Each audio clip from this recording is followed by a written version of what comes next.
que el pueblo de Dios por etapas no difíciles. El enemigo siempre va a ver cómo intromete su cola, porque Pablo lo advierte, ¿verdad? Y que nosotros debemos de estar alerta. El propósito siempre del enemigo, él solo vino a matar, a robar y a destruir. Él quiere destruir la congregación, quiere destruir tu vida, quiere destruir tu hogar, quiere destruir tu esposa, quiere destruir tus hijos, quiere destruir tu esposo. Él es un conocido en la escritura como el destructor también. Tiene, hermano amado, esa característica de ser un destructor. Y cuando usted ve, le digo en la palabra, usted se va a dar cuenta leyendo precisamente todos los versículos anteriores a este versículo 27 de Jeremías capítulo 6, que el enemigo ha logrado de alguna manera introducir la maldad, el pecado en el mismo pueblo de Dios.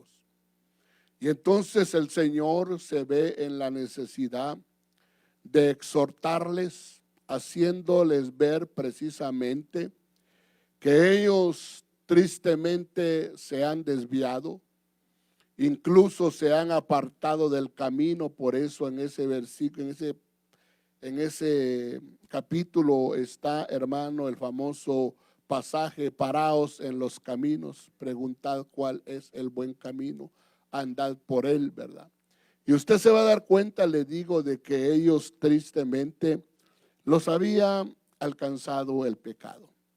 Pero no solamente había alcanzado el pecado al pueblo, tristemente había alcanzado el pecado a aquellos que enseñaban la palabra, que estaban precisamente puestos por Dios con un propósito de enseñar, hermano amado, y de advertir al pueblo para que el pueblo se volviera de su mal camino, de su forma de vida de pecado.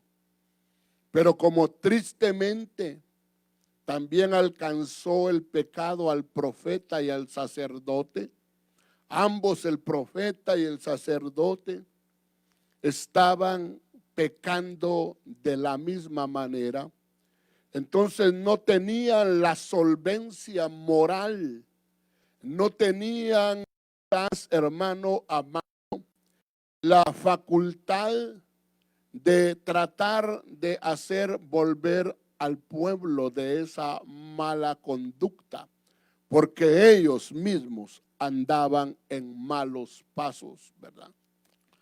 Por eso el Señor le va a hablar precisamente a Jeremías y le va, hermano, a recordar precisamente, aunque Jeremías tal vez no estaba en esa categoría de los profetas y sacerdotes que andaban chuecos, que andaban mal, pero más sin embargo le tiene que recordar a él el propósito para el cual precisamente él lo ha llamado, lo ha escogido, ¿verdad? Ya se lo había dicho, hermano, en Jeremías capítulo 1, cuando le hace ver precisamente que él lo había escogido antes de que estuviera en el vientre de su madre, y le dice: y te di por profeta a las naciones, y te he puesto para que destruyas, para que arranques, ¿verdad? Y luego para que construyas. Tienes que hacer una obra que no va a ser fácil, porque muchas veces vas a tener que demoler cosas. En mi pueblo, en el desarrollo de la vida de mi pueblo, van a haber cosas que tienen que ser demolidas, otras cosas van a tener que ser arrancadas, y no va a ser fácil. Pero cuando hagas esa obra de limpieza en el corazón del pueblo, entonces vas a poder sembrar, vas a poder hacer, ¿verdad?, la obra de una manera correcta. Entonces, cuando usted va a Jeremías capítulo 6 y verso 27, dice la palabra: Te he puesto como observador y como examinador entre mi pueblo, para que conozcas y examines su conducta. Oiga, te he puesto como observador de mi pueblo, para que conozcas y examines su conducta. Pero como le digo, hermano amado, él era llamado a ser un observador. Y no solamente un observador, era llamado a ser un examinador, mi amado hermano, para después tomar las medidas que fueran necesarias con tal de corregir al pueblo, para que este pueblo no cayera después bajo los juicios de Dios o fuera entregado en manos del enemigo a causa de su mala conducta.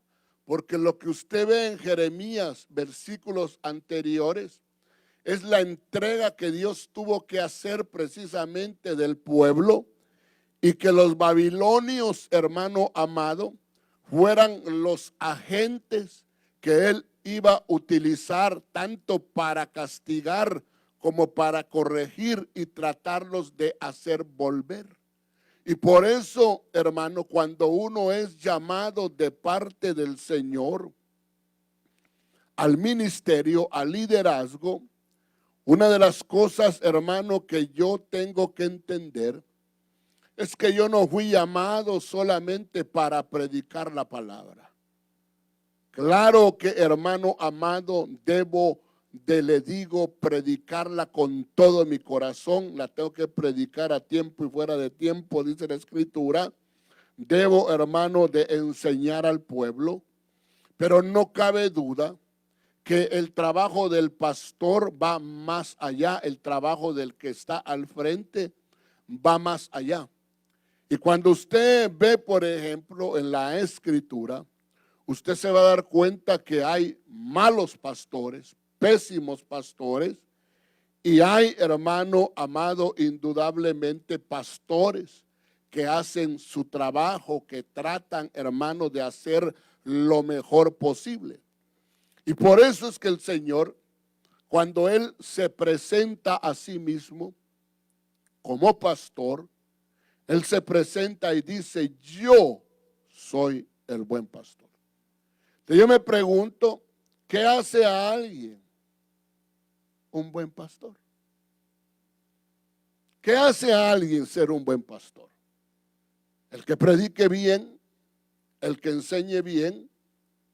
¿Qué es lo que lo hace ser un buen pastor? El que sea misericordioso. ¿Qué lo hará ser un buen pastor? No cabe duda, hermano, que son muchas cosas lo que los hace ser buenos pastores. Ser un buen enseñador, amén, es parte. Ser, hermano, un pastor misericordioso, amén, es parte. Ser alguien, hermano amado, le digo, que sea una persona que visite a sus ovejas, amén, cuando puede, amén. Pero yo creo, hermano, que hay otras cosas que los hacen ser buenos pastores, ¿verdad? Y cuando usted ve el consejo de Pablo a Timoteo, Pablo aconseja a Timoteo y le dice: yo te ruego que enseñes con paciencia. Te ruego que enseñes con toda doctrina. Yo te ruego que corrijas, ¿verdad? Entonces hay otro montón de situaciones, hermano amado, y que yo creo que son muy necesarias. Y una de las cosas que es muy necesaria es precisamente, hermano, la exhortación y la corrección.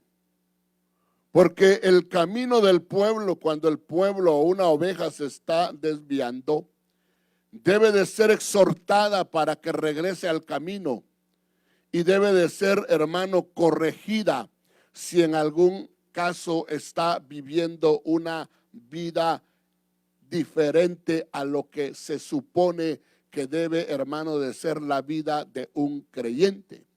Y eso va haciendo precisamente, hermano amado, que el pastor vaya cumpliendo su llamado, su propósito, y de alguna manera eso conduce a la iglesia de una manera sana.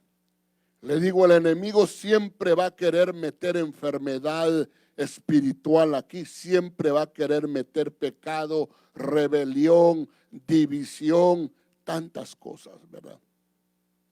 Pero nosotros, y más, hermano, el pastor debe de ser un observador y debe de estar observando, hermano, cómo se está desarrollando todo, le digo, para hacer los ajustes, para, hermano amado, que la iglesia camine de una manera correcta. Te he puesto para que observes y para que examines la conducta de mi pueblo. Entonces yo tengo, hermano, que ver cómo se conduce, cómo usted está conduciendo su vida, hermano amado, en el sentido de que usted profesa ser creyente, ser cristiano. Entonces tiene que vivir su vida, hermano, de acuerdo a la conducta que la palabra demanda de cada uno de nosotros. Pero yo tengo que empezar por mí mismo. Y es triste, le digo, al tiempo actual, cuando usted ve y oye y observa la conducta de miles de líderes en el mundo. Cuando usted ve, oye la conducta y ve, mi amado hermano, no que los ha alcanzado el pecado, porque a mí no me asusta cuando a alguien lo alcanza el pecado, porque a cualquiera lo puede alcanzar el pecado. Lo que a mí me asusta es cuando la gente vive y practica el pecado. Que su vida es una vida de práctica del pecado. Es, hermano, bastante triste. Pero le digo, desafortunadamente, por ahí ha empezado, ¿verdad, hermano, a deteriorarse todo por causa del liderazgo. Entonces, la primera conducta que yo debo, hermano, de analizar, examinar, es la conducta mía. Por eso Pablo se lo dijo a otro ministro y le dijo, ten cuidado de ti mismo. Ten cuidado. Como diciendo, revisa tu vida, analiza tu vida, porque haciendo esto te salvarás a ti mismo y a los que te escuchan. De qué importante es que usted tenga bien claro eso, para que usted, hermano amado, también observe mi conducta. Porque la Biblia dice que usted debe de observar mi conducta y cuál es el fin de mi fe, para después imitar, mi amado hermano, ¿verdad? Entonces, le digo, tenemos que tener nosotros cuidado de cómo nos conducimos. Le digo, y los líderes son llamados a eso, pues, pero le aclaro, creo que el primer examen es el examen personal del líder. Dice amén. Pero le digo, está puesto para observar y examinar la conducta del pueblo.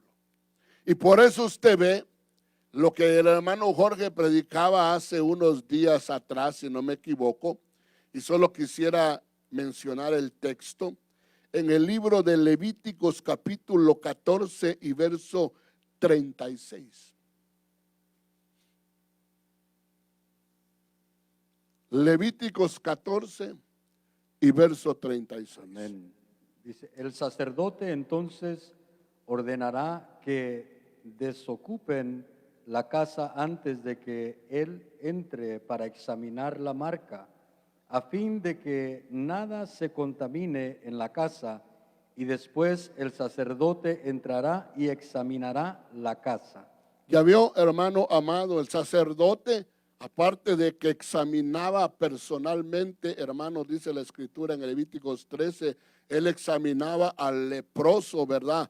Para ver si verdaderamente él tenía una lepra o no tenía una lepra, cómo se le podía ayudar, cómo se le podía auxiliar. Pero era importante que lo hiciera, hermano amado, lo más pronto posible, porque él podía identificar, ¿verdad? Cuando quizás la lepra apenas estaba formando y poder atacarla de esa manera y erradicarla, tanto de la persona que padecía la lepra, como si de alguna manera, hermano, la casa se había también contaminado, las paredes, todo eso, qué tanto había avanzado la lepra, era posible quitar, ¿verdad? Una piedra de la casa, si esa piedra tenía lepra, quitar para no derrumbar toda la casa, quitar la piedra, ¿verdad? Raspar alrededor, meter otra, y entonces venía al tiempo y decía, no, sí se quitó y todo eso, pero era importante. Pero el que examinaba definitivamente pues era el sacerdote.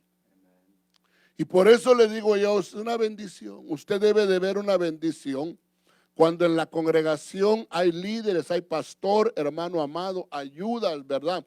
Que muchas veces están precisamente para auxiliar al pastor en la obra precisamente de examinar y de tratar de mantener al pueblo lo mejor posible.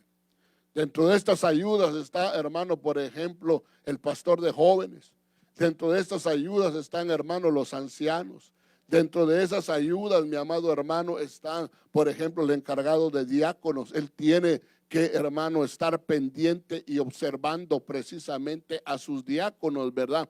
Está, mi amado hermano, el encargado de la alabanza. Él tiene que estar al pendiente, hermano amado, de que el pecado no se introduzca precisamente, hermano, en el grupo de alabanza, porque si el pecado se introduce en el grupo de alabanza, entonces tendremos conflictos. Y es importante, le digo, claro que el primer observador debe de ser el pastor. Claro que el pastor debe de observar al grupo, el pastor debe de observar a los sugieres, el pastor debe de observar a los jóvenes, el pastor, hermano. Y por eso usted ve que en la Biblia, en el libro de Apocalipsis, se habla de que el Cordero tiene 7 ojos, ¿verdad? No es, hermano amado, de que es un Cordero con 7 ojos, ¿verdad? Porque no está hablando de eso. Está hablando precisamente de la capacidad, hermano, de observación, que tiene capacidad de observar, pues, en diferentes lugares, de diferentes maneras, pero no le está hablando necesariamente que tenga 7 ojos, pues él le está hablando de que tiene la capacidad de visualizar de una manera, hermano, maravillosa. Denle un aplauso al Señor, aleluya. Pero era, le digo, el sacerdote el que tenía que examinar, raspar, ¿verdad? Todo, hacer lo que tenía que hacer, y luego pues erradicaba legalmente la lepra si era posible, y si no, había que desterrar tristemente, hermano, al leproso.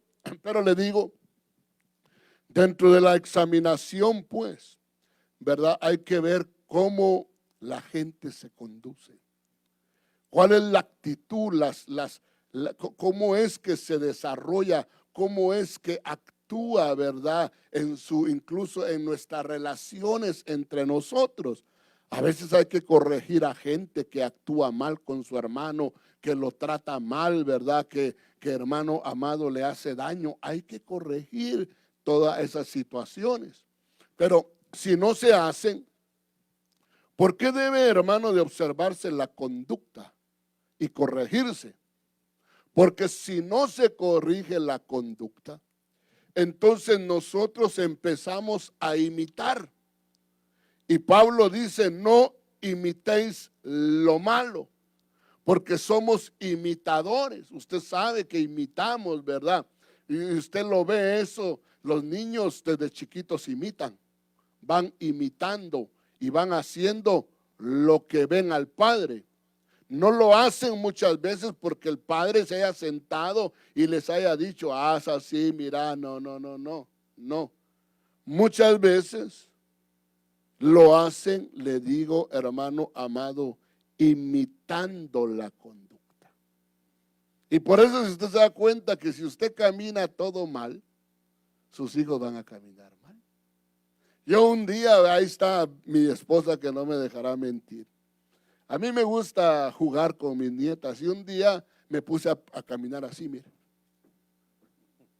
Y caminaba así. Pero así jugando yo, así. Y entonces, detrás de mí, cierto o no es cierto, venía la morenita y entonces también venía. Me venía imitando, va.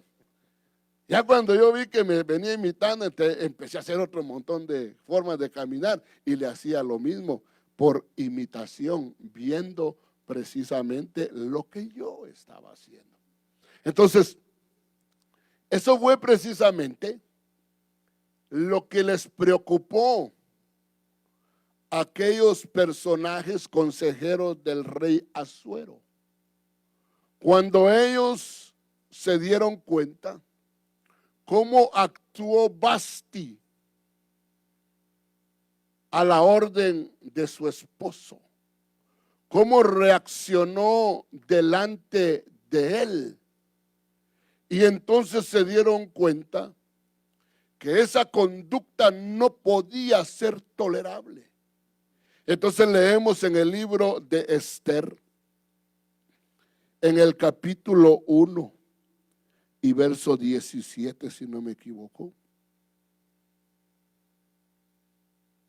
Aleluya. Amén. Dice, porque la conducta de la reina llegará a conocerse por todas las mujeres y hará que ellas miren con desdén a sus maridos y digan, el rey Asuero ordenó que la reina Vasti fuera llevada a su presencia, pero ella no fue.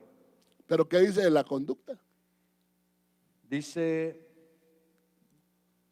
porque la conducta de la reina llegará a conocerse. La conducta, cómo se conduce, cómo actuó, cómo respondió ante la orden del rey que la mandó a llamar, y ella lo desairó, ella lo avergonzó legalmente delante de todos, ¿verdad? Porque esa conducta es una conducta de desobediencia. Qué tremendo. Por eso mire qué importante, le digo, es como nosotros nos conducimos. Y a ellos, hermano amado, no les agradó. Y a la conclusión que llegaron era de que debía de ser quitada del reinado. No podía ser una reina con esas actitudes. No podían serle tolerables. Y era mejor deponerla, hermano amado, de ser reina, ¿verdad? A que ella contaminara a todas las mujeres, que al ver la conducta de la mujer principal del reino, iban a tratar de la misma manera a sus esposos. Entonces nosotros, por eso le digo, tenemos que, hermano, evaluar conductas y no permitir conductas que vayan a afectar al pueblo de Dios. Y mire, hermano y hermana que estás aquí, los que tenemos más tiempo en el evangelio somos los que somos exhortados a mostrar una conducta que supere a la conducta de los recién convertidos, porque nosotros vamos a ser los ejemplos de ellos. Por eso usted que tiene más tiempo en el evangelio, usted que ya tiene años en el evangelio, se le demanda más. Se le demanda que su conducta, hermano amado, esté acorde incluso al tiempo de cristianismo que usted tiene. No puede ser usted un cristiano de 15 años comportándose como un cristiano de 5 meses o de 1 año. No puede, no es aceptable. Debe de haber un, hermano amado, desarrollo en conducta. Y por eso usted ve en Tito capítulo 2 y verso 3. Porque mire, hermano, Basti era la llamada a dar testimonio, pues, y a mostrar una buena conducta, y no la mostró Basti. Pero Tito 2:3. Asimismo, las ancianas deben ser reverentes en su conducta, no calumniadoras ni esclavas de mucho vino, que enseñen lo bueno. Oiga eso. Las ancianas, está hablando pues de gente, hermano, ya con edad.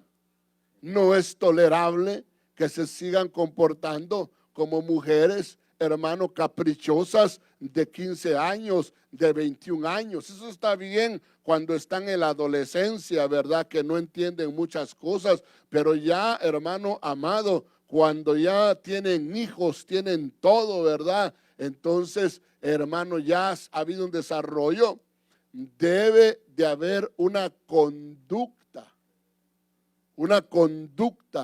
que sea ejemplo, hermano amado, para las otras que vienen atrás. Dice amén. Amén. Igual los ancianos, no crea que les estamos solo a las mujeres dirán, bueno, ¿y por qué no hablan de los hombres? No, estamos hablando de ambos, hombres y mujeres. Otro texto que podemos, hermano, apoyarnos para que vea la importancia, Primera de Pedro, capítulo 3 y verso 1. Gloria a Dios. Asimismo, vosotras, mujeres, estad sujetas a vuestros maridos, de modo que si algunos de ellos son desobedientes a la palabra, pueden ser ganados sin palabra alguna por la conducta de sus mujeres. Mire qué importante es la conducta. Porque dice, hermano, que si alguno no quiere de alguna manera a aceptar al Señor, pues no quiere ni oír la palabra ni nada, pero estas personas se pueden ganar sin hablarles. Y yo le decía a usted en una ocasión que para mí ese es, hermano amado, verdaderamente la forma de ganar gente. Porque hay gente que yo conozco que habla mucho, habla de Cristo, pero su conducta es pésima. En el trabajo habla de Cristo, habla del Señor, y aquí, allá, y en la iglesia, y vieras, y esto, y me cayó la gloria, y hablé en lenguas, esto y lo otro, y el otro, y sí, pero aquí hablas del patrón. Aquí no hablas lenguas, aquí hablas del supervisor, ¿verdad? Aquí no te cae la gloria, aquí mal te caen todos, ¿verdad? Y el comportamiento muchas veces no va acorde, pues le digo, a lo que la palabra dice. En cambio, cuando usted vive el evangelio, cuando usted practica el evangelio, cuando usted y yo nos conducimos ya no como nos conducíamos cuando éramos ciegos, entonces ellos nos preguntan, ¿quién te abrió los ojos? Porque el ciego, él no se paró en las calles a decir, Cristo me abrió. No. Que lo haya hecho después, amén, lo entiendo. Pero usted se va a dar cuenta que, hermano, solo el cambiar su forma de caminar y de actuar, porque ya no caminó como ciego, ya no actuó como ciego, ya no mendigó como ciego, sino empezó a caminar como una persona normal. Y entonces fueron los vecinos y los religiosos los que le preguntaron, ¿quién te abrió los ojos? Y cuando algunos hermanos lo vieron, dijeron, es que no es él. Se parece al ciego, pero no es él. Y él les decía, sí, soy yo. No te creemos. Pues los llevo con mi mamá y con mi papá. Y los llevaron con papá y con mamá. Este es vuestro hijo que había nacido ciego, que dice que nació ciego. Él es, dice. Él es. ¿Están seguros? Sí, lo conocemos bien. Esa nariz es irreemplazable. Era narizón y trompudo. Él es, dice. No, claro, él es. Bueno, díganme los trompudos. Entonces, le digo, muchas veces no tienes que hablar. Tienes que vivir y practicar la palabra. Entonces, la conducta, le digo, es, hermano, tan importante. Pero, como le digo, yo te he puesto para que examines, para que veas la conducta y examines a mi pueblo. Pero, una de las cosas, mi amado hermano, que la palabra a nosotros nos enseña, es que también hay una responsabilidad personal de cada uno de nosotros. Y esa responsabilidad la deberíamos de llevar, hermano, el examinarnos y el examinar nuestra casa y el examinar nuestros hijos y el examinar tantas cosas. La deberíamos de llevar a cabo lo más seguido que podamos. Lo más seguido. Entonces, y por eso es que una de las ocasiones que la palabra del Señor nos enseña, que es una oportunidad que Dios nos da para no enjuiciarnos Él, para no verse Él en la necesidad de tener que corregirnos, hermano, a través de diferentes métodos, es precisamente cuando nosotros vamos a participar de la mesa del Señor. La mesa del Señor es esa oportunidad que entre más seguido lo hagamos, mucho que mejor. Porque si lo hiciéramos cada semana nos examinaríamos. Pero al menos, por ejemplo, en esta congregación y en el movimiento que nosotros pertenecemos, se hace, hermano, una vez al mes.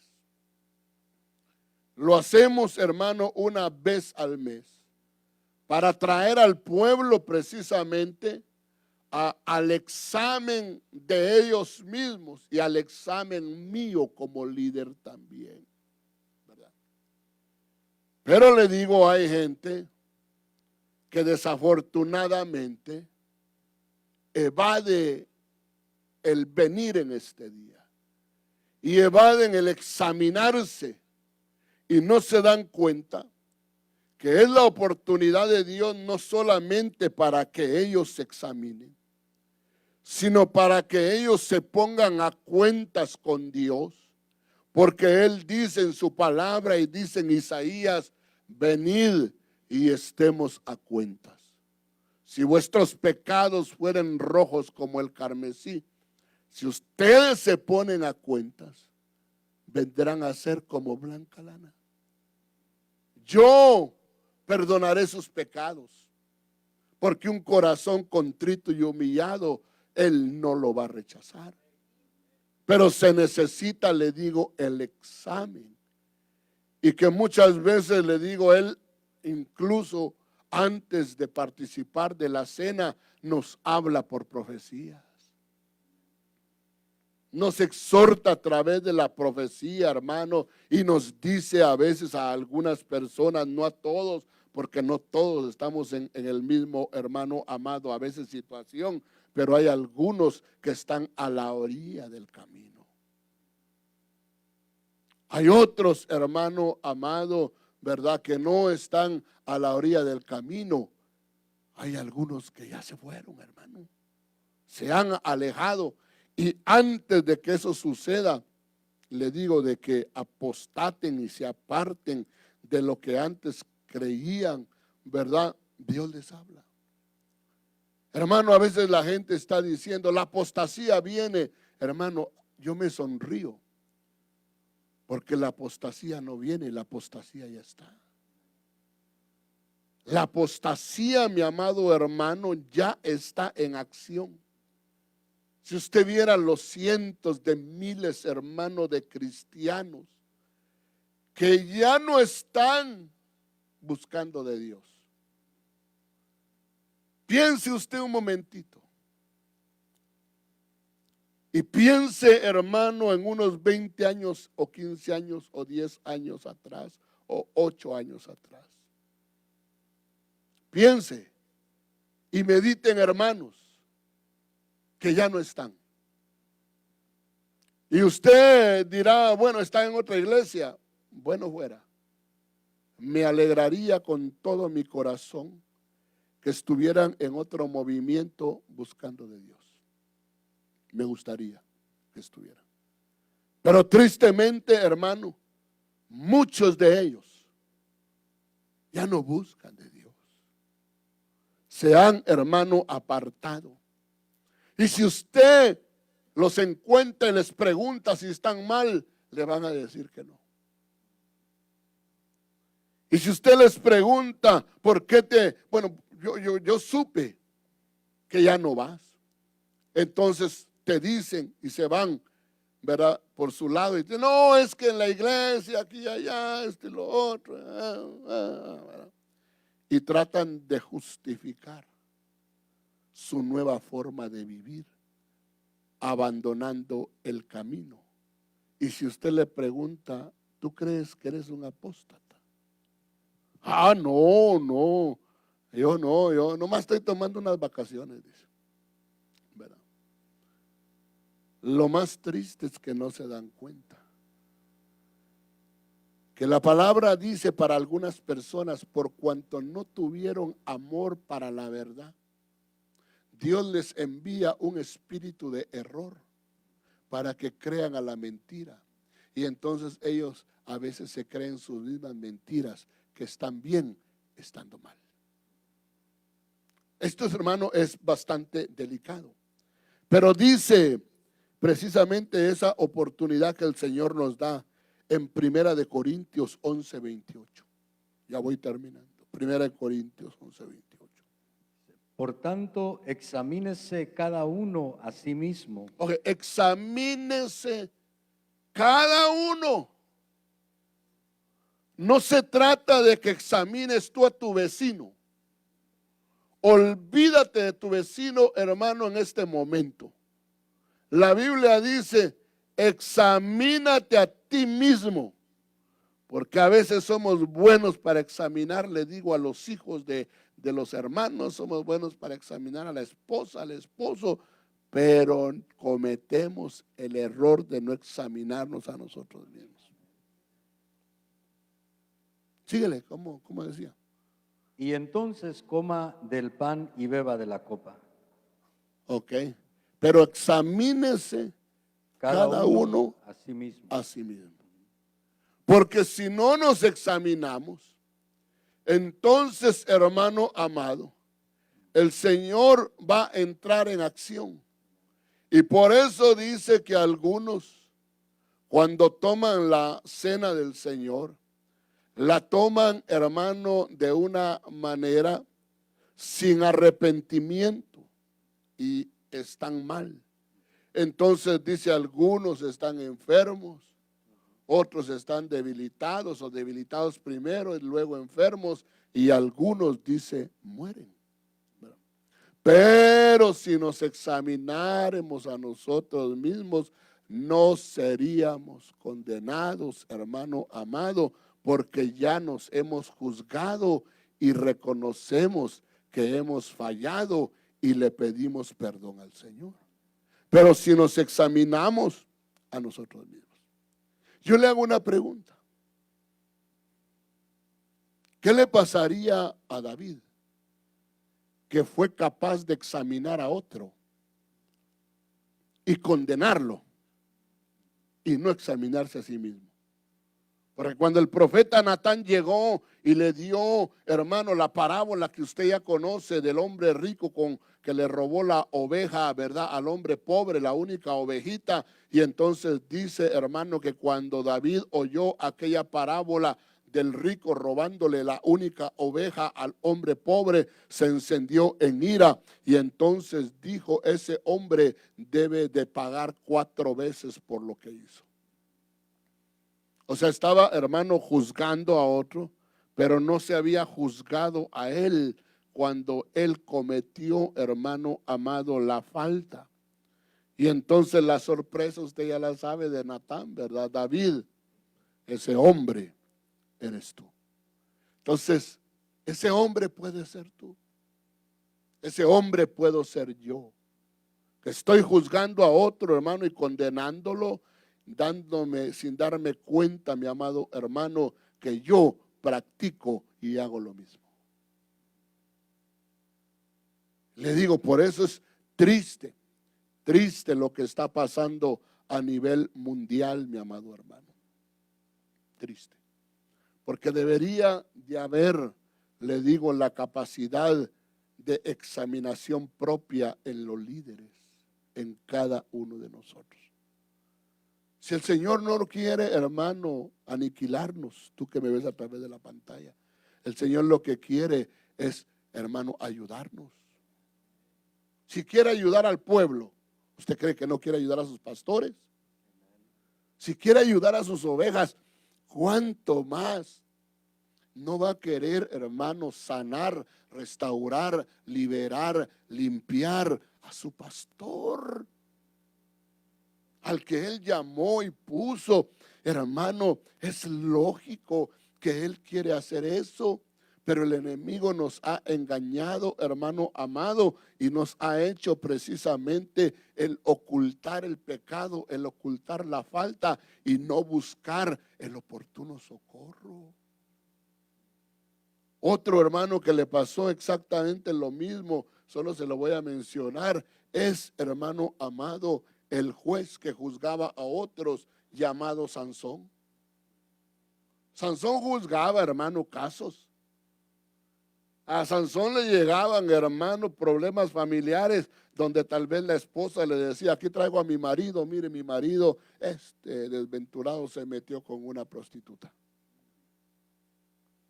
Porque usted sabe que en el libro de los jueces se menciona, hermano, incluso un personaje, ¿verdad?, que se había metido, hermano, con una prostituta y tuvo un hijo que se llamaba Jefté. Ese caso, hermano, tuvo que haber sido juzgado en algún momento. Y a ellos, a los jueces, les llegaban esos casos. Y se imagina a Sansón, hermano, juzgando el caso, dictando sentencia y todo eso, pero más sin embargo, él no se juzgaba a sí mismo. No tenía cuidado de sí mismo. Y entonces yo veo que terminando, hermano, de juzgar, llegaba el fin de semana y se iba a buscar el pecado. Se iba a buscar, hermano amado, donde había pecado y encontraba a la prostituta que estaba en Gaza, creo que era el lugar donde estaba, ¿verdad? Y luego, hermano, se iba a buscar, ¿verdad?, a Dalila, y usted sabe la historia, ¿verdad? Entonces es muy triste juzgar a otros y no juzgarse uno a sí mismo. ¿Estamos de acuerdo? Aleluya. Y le digo, debemos de aprender a ser buenos examinadores. Pero le digo, buenos examinadores, principalmente con nosotros. Porque a veces nosotros nos examinamos, hermano, a la ligera. O a veces como somos nosotros, nos pasamos por alto cosas, porque somos nosotros. Y decimos, no, esto no es tan grave, ¿verdad? No, esto no creo que sea un conflicto. Es pastor Jorge, ¿verdad? Que como está jovencito es exagerado. No, yo no creo que esto sea tan grave. Es la pastora Goya, ¿verdad? Que de plano, ¿verdad? La Goyita, hermano. Y muchas veces le digo, somos malos examinadores de nosotros o de los nuestros. Y le voy a dar un ejemplo y con esto termino y ministramos. Mire por favor, Génesis capítulo 37 y verso 32. Génesis 37, 32. Mire, este es un padre y lo van a poner a examinar algo. Léelo por favor. Y enviaron la túnica de muchos colores y la llevaron a su padre y dijeron, encontramos esto, te rogamos que lo examines para ver si es la túnica de tu hijo o no. Síguele. Él la examinó y dijo, es la túnica de mi hijo, una fiera lo ha devorado, sin duda José ha sido despedazado. Mire hermano, qué tremendo, porque sus hijos lo estaban engañando. Y entonces llegaron y le dijeron, examina esto. Yo me imagino que él lo examinó a la ligera, hermano. Él no hizo preguntas, él no dijo, llévenme donde la encontraron, quiero ir a ver la escena del crimen, ¿verdad? Y quiero, estando en la escena del crimen, voy a ver qué tipo de fiera lo mató, o si solamente le arrancó las vestiduras o él se las arrancó y tal vez está herido en algún lugar, en alguna cueva. Ese era su deber. Pero le dijeron, toma, examina esto. Lo agarró y hermano amado rápidamente dijo, sin duda, sin duda. Oh hermano, cómo a veces tenemos tanta fe para lo malo. Cómo para lo negativo, hermano, a veces tenemos tanta fe, hermano, que no dudamos. Y para lo bueno, anda uno dudando. Pero en ese sentido, Jacob dice, sin duda, una fiera lo ha despedazado. Y ese mal examinar, ese hermano amado no observar, porque él tenía que haber observado, hermano, la conducta de sus hijos, de esos hermano amado 10 que llegaron, porque eran 12 hermanos, uno se había quedado que era Benjamín y llegaron 10. Él tenía que haberlos observado a los ojos. Porque usted sabe, hermano, que muchas veces los ojos delatan. A veces, hermano, uno ve y mírame a los ojos. Dime. Y la gente. ¿Pecaste? No, yo no pequé, yo no pequé. ¿Hiciste lo que dicen que te vieron? ¿Te vieron en un expendio de marihuana? ¿Qué estabas haciendo ahí? Nada, pastor. ¿Cómo que nada? Mírame a los ojos. No, pastor, es que de veras nada. Se me hace que traía los ojos rojos. Él tenía que haber visto a los muchachos. Si se le hubiera quedado viendo, hermano, al primogénito Rubén, lo hubiera descubierto. Si Rubén estaba ofendido, hermano, no fue Rubén el que dijo, ¿para qué lo vendieron? ¿Por qué hicieron eso? ¿Por qué? Él estaba solo viendo a Rubén hubiera descubierto, hermano amado, la mentira. O viendo, hermano, bueno, Judá no, porque ese Judá, hermano, era figura de Judas y ese Judas era tremendo, hermano. No, es que ese Judas era tremendo para ocultar el pecado, hermano. Era ladrón y nadie se dio cuenta por 3 años y medio, excepto Juan. De ahí, hermano amado, todos pensaban que otros eran ladrones, hermano, o cuando dijeron, uno de ustedes me va a entregar. ¿Usted cree que todos vieron a Judas? No, ese Judas, hermano, era bueno para ocultar. Todos vieron a Pedro. Todos han visto a Tomás, hermano. A los claveros, pues. Y entonces le digo, este personaje no examinó como debía examinar. Y dijo, enlutado descenderé al Seol. Qué tremendo. ¿Cómo le afectó su vida por no ser un buen examinador? Si hubiera sido un buen examinador, se hubiera evitado años de dolor y de sufrimiento. Por eso examinémonos. Y termino con este versículo. Ezequiel 18:30. Oiga esta palabra y con eso cierro. Ezequiel 18:30. Por tanto, os juzgaré a cada uno conforme a su conducta. Oh casa de Israel, declara el Señor Dios, arrepentíos y apartaos de todas vuestras transgresiones, para que la iniquidad que os sea piedra, no os sea piedra de tropiezo. Oiga, qué tremendo. Pero la conducta ha sido mala, ¿verdad que sí? Y les está llamando a que se arrepientan, a que tomen la actitud correcta de arrepentimiento. Él no quiere, hermano, le digo, que nadie sufra. Él quiere incluso que dice que todos los hombres vengan al arrepentimiento. Pero los que primero deben de venir al arrepentimiento son su pueblo. Su pueblo debe de aprender a examinarse y decir, Señor, yo he estado mal, pero te pido perdón. ¿Quieres cerrar sus ojitos? Un momentito. Aleluya. Oh, bendito Dios. Hermanos, se lo repito en esta noche.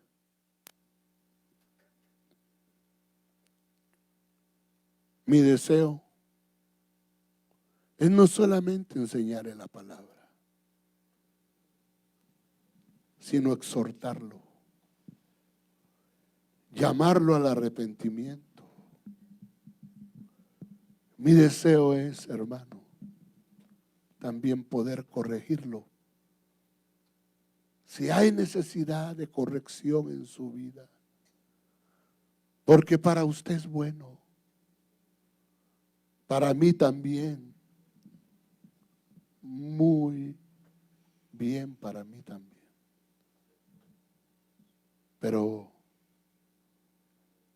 te digo, la palabra te habla a tu corazón muchas veces.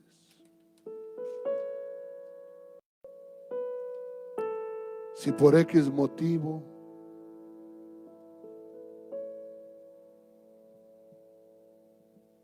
ha habido en tu vida un descuido,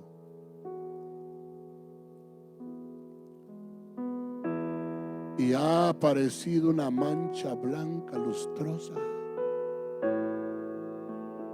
¿por qué no permites que te examinen? No vaya a ser que el enemigo ha logrado ensuciar nuestras vidas.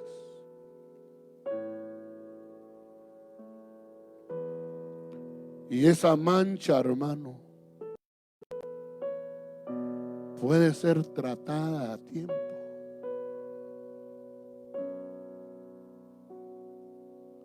Y erradicado aquello que va a dar origen a que el pecado llegue a tu vida. A veces empezamos transgrediendo, luego vamos a pecar y luego se convierte en iniquidad. Hay transgresión, pecado e iniquidad. ¿Cuál es la transgresión? La transgresión está basada, un ejemplo, en ese famoso, muchas veces rótulo que usted ve en algunos lugares que dice: no traspasen. Te está advirtiendo: no pases este límite, no traspases, porque una vez que traspases, caíste en un delito. You're trespassing. Esa es la transgresión. Dios te dice: no pases este límite, corres peligro. Uno no atiende y traspasa, y no se da cuenta, porque piensas que cuando estás traspasando, como aparentemente no pasó nada, crees que puedes dar el otro paso. Por eso Sansón primero traspasó. Él no empezó pecando, él empezó traspasando. Y mire el traspaso. Sus padres dijeron: ¿para qué vas a tomar una mujer filistea? ¿Para qué vas a desobedecer a Dios tomando a una no nacida de Israel? Es como que ahora te dijeran a ti, joven, jovencita: no traspases. ¿Para qué vas a querer iniciar una relación con una no nacida de nuevo? Vas a cometer el terrible error de Sansón, que se estaba uniendo con una no nacida del pueblo de Dios. Sus padres se lo advirtieron, él traspasó, luego se unió y luego terminó fracasado. Eso es lo que a veces uno quisiera evitarle a los jóvenes. Pero ¿sabe qué? Se ofenden y prefieren ya nunca ir a la iglesia.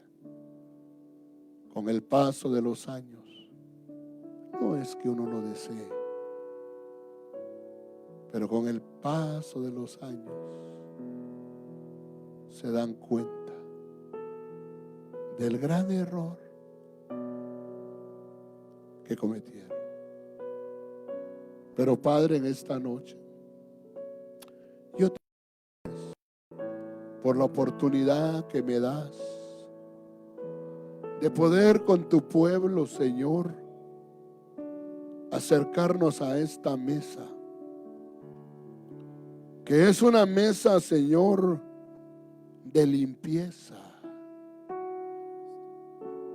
donde recordamos para qué murió nuestro Señor Jesucristo. Recordamos su muerte, su resurrección, pero recordamos principalmente que Él es el Cordero de Dios que quita el pecado del mundo. Y recordamos que por su sangre nosotros somos limpiados. Y que si la sangre de los machos cabríos limpiaba a los inmundos, la bendita sangre de nuestro Señor nos limpia a nosotros también. Y yo y tu pueblo venimos en esta noche a pedirte perdón por cualquier falta que hayamos cometido, sea transgresión, iniquidad o pecado. Yo te pido perdón, Señor, principalmente por mi vida, por la vida de mi esposa, porque el varón era el que ponía la sangre en los dinteles de la puerta para proteger a la familia. Y yo, como cabeza de mi casa, pongo, Señor, por la fe, la sangre del Cristo glorioso. Bendito, bendito Señor Jesús. Que mis hermanos que van a pasar a participar lo hagan, Señor, con la actitud correcta, después de haberse examinado su conducta, después de haberse examinado, que puedan participar del pan y el vino. Hermanos, en esta noche vamos a participar en el orden que ya sabemos. Le van a ir invitando los sugieres a que usted pase. Y cuando lo inviten, usted pasa. Usted que va a pasar debe de ser creyente nacido de nuevo.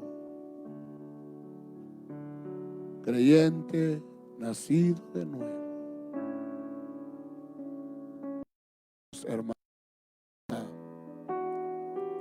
noche a participar para la gloria del Señor. Aleluya.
Así es, Señor, gracias.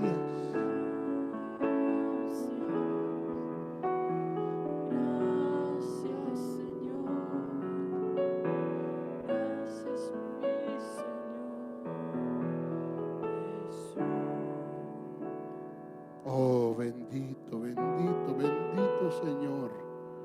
Muchas gracias. Hecho todo lo que haces y por todo lo que harás en esta noche y en este momento, Señor. Dice tu palabra, yo creí y por lo tanto hablé. Yo creo lo que tu palabra dice. Por eso lo voy a hablar, Señor. Y lo vamos a declarar. Lo que tu palabra dice, Señor. Tú eres Jehová Rafa, Jehová nuestro sanador. Y a través de tu Hijo, de lo que Él compró y pagó el precio en la cruz del Calvario, nosotros podemos obtener los beneficios. El Salmo dice, ¿cuáles son los beneficios? Él te sana de todas tus dolencias. Y por eso, Señor, creyendo esa palabra, que tú eres el sanador de nuestras dolencias, enfermedades, yo te pido que ministres en este momento sanidad a nuestros cuerpos, que desaparezcan las enfermedades, enfermedades que se han hecho común en este tiempo, como son los cánceres. Arranca toda célula cancerosa. Haz que desaparezcan, amado Dios. Tumores. Haz desaparecer tumores. Señor, enfermedades que tienen que ver, Padre amado, con pulmonares, sánalas. Afecciones del corazón, afecciones de los ojos. En fin, amado Dios, ministra todo nuestro ser. Así como el enemigo hirió a Job desde la coronilla hasta las plantas de los pies. Que pueblo, desde la coronilla hasta la planta de los pies, y por la fe en tu nombre comemos sanidad y lo creemos, porque al que cree todo le es posible. Coma del pan en el nombre de Jesucristo.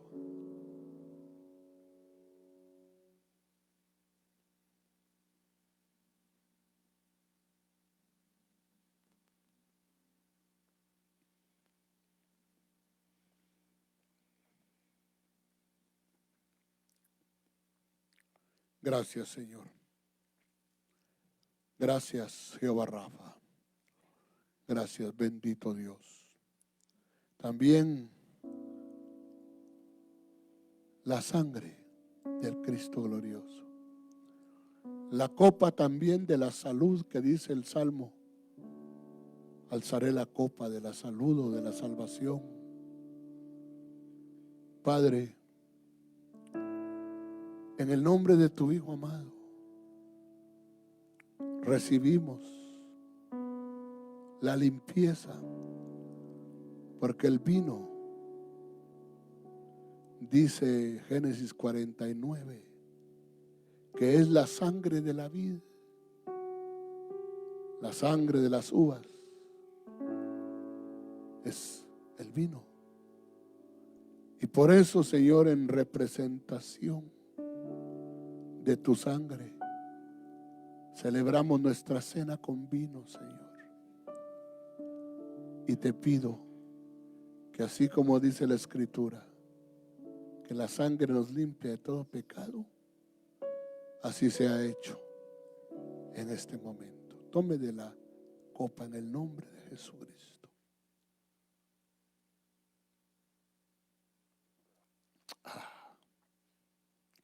Con cuánta razón el Señor dijo: cuánto he deseado comer de la Pascua, que era una figura, con vosotros. Gracias, bendito Dios. Bendiga a su hermano, dígale: te bendigo, te bendigo, te bendigo. Te bendigo, hermano, te bendigo, hermana. Te amo, dígale: te amo, eres una bendición. Han sido una bendición todos estos años. Algunos de ustedes se conocen por 10, 15, 20 años. Han estado aquí. Qué privilegio que han pasado los años y seguimos amándonos. Seguimos amándonos. Aleluya. Dele paz.